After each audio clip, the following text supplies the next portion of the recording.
നമ്മുടെ പല്ലുകളെ എങ്ങനെയൊക്കെ പേര് നമ്മൾ പറയുന്നതെന്ന് ചോദിച്ചു കഴിഞ്ഞാൽ ഫ്രണ്ടിലത്തെ ഉള്ളിപ്പല്ലുകളെ പറയുന്നതാണ് ഇൻസൈസേഴ്സ് എന്ന് പറയുന്നത്. ഇവയ്ക്ക് സ്ട്രെയിറ്റ് എഡ്ജസ് ആയിട്ട് ഉള്ളത് ഫങ്ഷൻ എന്താണ്? ബൈറ്റിങ്ങിന് വേണ്ടിയിട്ടാണ് നമ്മൾ യൂഷ്വലി യൂസ് ചെയ്യുന്നത്. അപ്പം നിങ്ങളുടെ ഡോക്ടർ പറയുകയാണ് ഫ്രണ്ടിലത്തെ പല്ലെന്ന് ഉദ്ദേശിക്കുന്നത് എന്താണ്? ഇൻസൈസേഴ്സ് ആണ്. 4 ഇൻസൈസർ ആണ് വരുന്നത്, മുകളിൽ താഴെ 4. ഫസ്റ്റ് സെൻട്രൽ ഇൻസൈസർ, തൊട്ടിപ്പുറയുള്ള ഉള്ളിപ്പല്ലിനെ ലാറ്ററൽ ഇൻസൈസേഴ്സ് എന്ന്. ഇപ്പോൾ ആരോ കാണിച്ചത് ലാറ്ററൽ, അതിന് തൊട്ടിപ്പുറ ഉള്ളതിനെയാണ് കെനൈൻ എന്ന് പറയുന്നത്. ഓക്കെ, ഈ ഇൻസൈസറുകളും കെനൈനും ഉൾപ്പെടുന്നതാണ് ആൻറ്റീരിയർ ടൂത്ത് എന്ന് പറയുന്നത്. ഓക്കെ, നമ്മുടെ കെനൈൻ എന്ന് വെച്ചാൽ കോമ്പല്ലാണ്. ഷാർപ്പ് പോയിന്റ് ആയിട്ടുള്ള കസ്പ്, അതിൻ്റെ ടിപ്പിനെ പറയുന്ന പേരാണ് കസ്പ് എന്ന് പറയുന്നത്.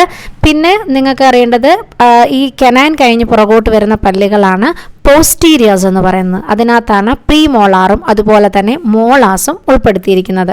മനസ്സിലായല്ലോ? നിങ്ങൾക്ക് കോമ്പലാണ് കെനൈൻ എന്ന് പറയുന്നത്, ഉൾപ്പല്ലുകളാണ് ഇൻസൈസേഴ്സ്. അത് തന്നെ 2 ടൈപ്പ് ഉണ്ട്, ആൻറ്റീരിയേഴ്സിന് സെൻട്രൽ ഇൻസൈസർ ആൻഡ് ലാറ്ററൽ. പിന്നെ കെനൈന് തൊട്ട് ഇപ്പറയുള്ള പല്ലുകൾ, ചെറിയ അണപ്പല്ലുകൾ പോലെയുള്ളതിനെയാണ് പ്രീ മോളാസ് എന്ന് പറയുന്നത്. 2 to 3 കസ്പ് ഉണ്ടാവും. കസ്പ് എന്ന് വെച്ചാൽ അതിൻ്റെ ഷാർപ്പ് പോയിന്റിനെയാണ് പറയുന്നത് കേട്ടോ.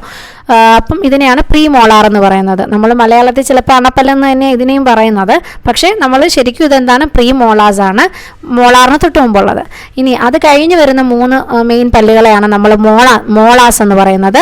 First molar, second molar, third molar എന്ന് പറയും. ഈ തേർഡ് മോളാർ തന്നെയാണ് എന്ത്? വിസ്ഡം ടൂത്ത് എന്ന് പറയുന്നത്. ഇപ്പോൾ ഇമേജിൽ കാണിച്ചിരിക്കുന്ന 4 പ്രീ മോളാസാ. First premolar and second premolar. കെനൈൻ്റെ തൊട്ടിപ്പുറയുള്ളത് ഫസ്റ്റ് പ്രീ മോളാർ എന്ന് പറയും, അതിന് പുറകോട്ടുള്ളത് സെക്കൻഡ് പ്രീ മോളാർ എന്ന് പറയും. ഇപ്പോൾ കളർ ചെയ്ത് കാണിച്ചിരിക്കുന്നതാണ് മോളാസ്. പ്രീ മോളാറിന് തൊട്ടിപ്പുറയുള്ളത് ഫസ്റ്റ് മോളാർ, അതിൻ്റെ തൊട്ടിപ്പുറയുള്ളത് സെക്കൻഡ് മോളാർ, അതിൻ്റെ പുറകെ വരുന്നത് തേർഡ് മോളാർ. തേർഡ് മോളാർ തന്നെയാണ് വിസ്ഡം ടൂത്ത്. ഓക്കെ, നമുക്ക് മുഴുവനായിട്ടും നമ്മൾ പല്ലുകളെ 4 ക്വാഡ്രൻറ്റുകളായിട്ടാണ് പറയുക. ഇത് ഫസ്റ്റ് ക്വാഡ്രൻറ്റ്, ഇത് സെക്കൻഡ് ക്വാഡ്രൻറ്റ്, ഇത് തേർഡ് ക്വാഡ്രൻറ്റ്, അതുപോലെ ഇത് ഫോർത്ത് ക്വാഡ്രൻറ്റ് എന്നിങ്ങനെ 4 നമ്മൾ ടൂത്തുകളെ പൊതുവെ ഡിവൈഡ് ചെയ്യാറുള്ളത്. ഓക്കെ, ഇത് നമ്മൾ പറഞ്ഞു ആൻറ്റീരിയേഴ്സ്, ഇത് പോസ്റ്റീരിയേഴ്സ്. ഇതിൽ തന്നെ പ്രീമോളാറും മോളാറുമാണ് വരുന്നത്. ഓക്കെ, അപ്പം ഇത്രയും ഇത് പ്രൈമറി ടൂത്താണ് പിള്ളേരുടെ. അപ്പോൾ എല്ലാം കൂടെ നമുക്ക് നോക്കണ്ട, ഇന്ന് നമുക്ക് അഡൽട്ട് പല്ലുകൾ മാത്രം നമുക്ക് കവർ ചെയ്യാം. കാര്യം എല്ലാവർക്കും ക്ലിയർ ആയെന്ന് വിചാരിക്കുന്നു. പ്രൈമറി ടൂത്തുകൾ നെക്സ്റ്റ് വീഡിയോസിൽ നമുക്ക് ഡിസ്കസ് ചെയ്യാം.